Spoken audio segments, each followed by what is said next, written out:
everybody, my name is JUSINO, and this presentation is about video cameras in education. It is a requisite for my EdBed 3129 course on the use of microcomputers in the classroom. As I said in the beginning, this presentation is on video cameras in education. In order for us to comprehend better the management of video cameras in education is to be able to define the 6 terms used in the methods of educating. These terms would be how to create, evaluate, analyze, apply, comprehend, and understand. We would also be discussing during this presentation the historical background on video cameras in education, the inverted classroom presented by John Bergman and Aaron Sams, another professor on the video web, Julio Profe, and Bloom's taxonomy, which is a part of the inverted classroom made by John Bergman and Aaron Sams. Now let's take us back into an old-fashioned schoolroom. Back in the day, there was only one teacher with a stick or piece of chalk in their hand, dictating to the rest of the classroom the material that would be used. And the students of this class were mostly paying attention to the teacher, with having nothing more than just a paper and pencil to work with. And the teacher would have to spend all of his time or hers, teaching each individual the same material one step at a time. It didn't matter if a student fell more behind or if a student was more ahead. Each student would be managed in the same way and in the same form. Now, as we look more further into this presentation, we will see how this has transformed and how it has evolved the classroom with the implementation of video cameras, and what were the first forms of video cameras used and how they have evolved now, and the other philosophers and doctors who have implemented the video camera in order to fit the lives of regular students who now, in these days, have more responsibilities than just being a student in a regular classroom. And here we can see some examples of old-fashioned inventions made in around the 1900s that depict certain characteristics of video cameras now in the 21st century. On the left-hand side, we can see a classroom being taught with an overhead projector, which was invented in the 1940s. This overhead projector was never really taken seriously until it was introduced for the first time in education. Students were seen to have better grades in their testings and applications, especially because it was way less time consuming for a teacher to write new material when they can just switch slides or papers. On the right-hand side, we can see the first carousel projector, which was made by Kodak. This projector has different slides, which you can put multiple pictures, and that way it is even more faster for a classroom to get their material. The model is a 550, and it was sold in 1966. So there was a large time gap in between the overhead projector and the carousel projector. And you can see that in about 20 more years or so, the video camera will finally make foot in the educational system as well. Now I'd like to introduce you guys to a method that really caught my eye and introduces the video camera in an educational scene, and can be seen as a type of hybrid classroom intake, which made it more easier for students to apply, analyze, evaluate, and create. It is called the flipped classroom. It can help with students' times and not take away from extracurricular activities, and keep you in pace in class without you having to always be present in the classroom. One of the facilitators of Flipped Classroom is John Bergman. John Bergman is an educator, evangelist, and a change agent, and right now he is leading the worldwide adoption of flipped learning by working with government, schools, corporations, and educational nonprofits. Now, you might be wondering, where did John come from? Well, John, he first got his classroom educational experience in the Chicago suburbs. He spent 24 years there, where he noticed that children were working better with stories, humor, complex themes, and simplification involving art and video editing. And these popular motives made him choose to start a YouTube channel, which took over 3 million views, and he decided to start his Foot Learning Network. John co-founded this network, and it is a nonprofit organization, and it provides resources and research for students in the classroom who sometimes cannot make it to the classroom based on their extracurricular activities or whatever it might be that life throws in their way. John was then awarded a 2013 BAMI Award presented by the Academy of Education, Arts, and Sciences, and he will still be a pioneer of the flipped class movement until his last days. The second co-founder of the flipped classroom is Mr. Aaron Sams. Aaron Sams has been an educator since 2000, and he operates the education consulting firms of Sams Learning Designs.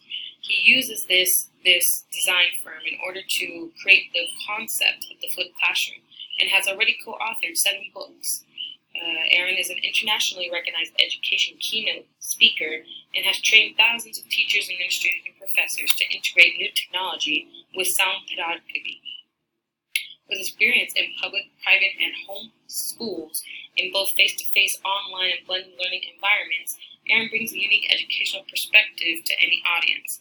And we can see this in his presentation as we further move on how he speaks on his method of creating a successful classroom environment for his students. Here we will be speaking about Bloom's taxonomy. Bloom's taxonomy is the basis of the flipped classroom, and it will start making sense of why they call it flipped classroom once we further on in the presentation. Now, in Bloom's taxonomy, we have the 6 terms that we said in the beginning we would be justifying and would help understand what is needed to have a successful classroom environment. Now, first we have create. Create, as we all know, is something that you can produce new or original work, and it can be used in design and assemble, to construct, develop, and etc. Secondly, we have evaluate, which is to justify a stand or decision, and it can be used as an argument, to defend, to judge, to select, as well as with analyzation. It can be used to draw connections among ideas, or differentiate, organize, relate, compare, contrast. The other ones I will be speaking more about in the next slide as I introduce the methods of Aaron Sams and John Bergman in this flipped classroom. Now, in this slide, we can see that Bloom's taxonomy has been flipped. And instead of creating being the small triangle on the top, it is now the emphasis and the basis of what is needed in order to help a student analyze and become active in the classroom. Now, we left off with analyzing. Now we will talk about application. Application is used to see new situations. It uses information in new situations, such as how you execute or implement something, how you solve and demonstrate.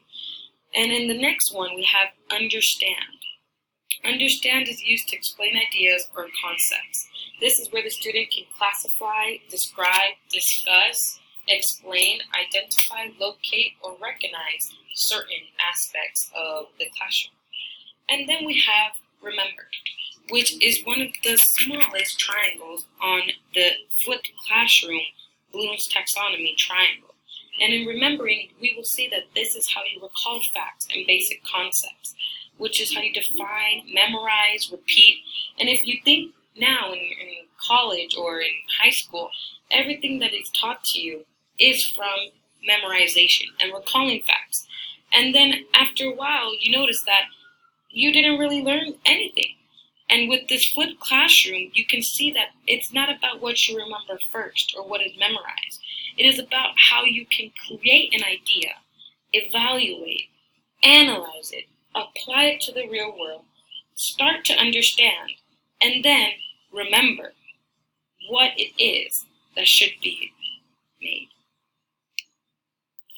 Here in this slide, we will see more definitions and more of elaboration on the Bloom's taxonomy, which shows an overview of the kinds of cognitive processes often asked of students in educational settings.